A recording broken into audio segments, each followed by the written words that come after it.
Hi, I'm Roland Fragana, and I know quite a bit about chess variants just because I've been doing it for like a decade. So,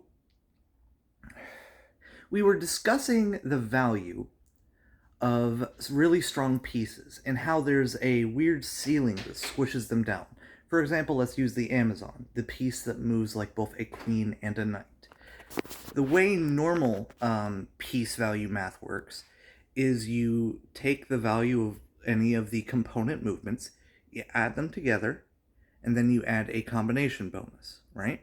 So, for example, a queen, you take the value of the bishop, about 3, the value of a rook, about 5, and then you add them together, you get 8, and the combination bonus tends to be between 0.5 and 2. In this case, it's like 1.5, and you end up at like 9.5, 9.75 for the queen.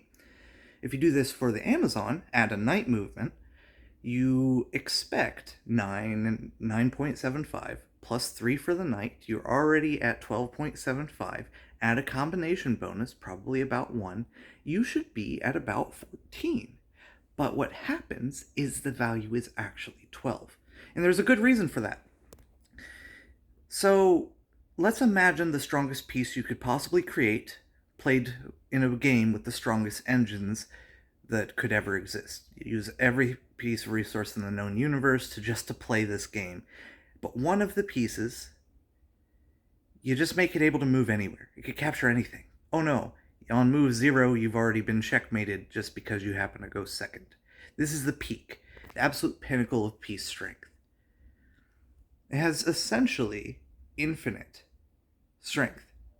But how close can you get to that being in the game before it hits that mark? And this is what we call the piece ceiling. And it depends on the defensive strength of the pieces, the size of the board, the shape of the board.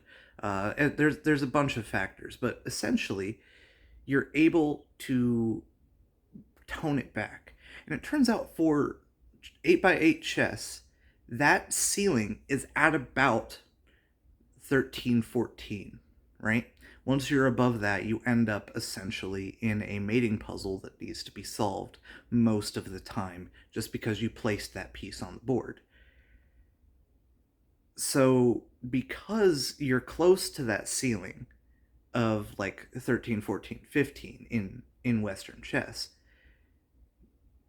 as you increase strength getting closer to it, you have diminishing returns because the strongest you can ever be is a piece that is already going to deliver mate no matter what. And I find that fascinating.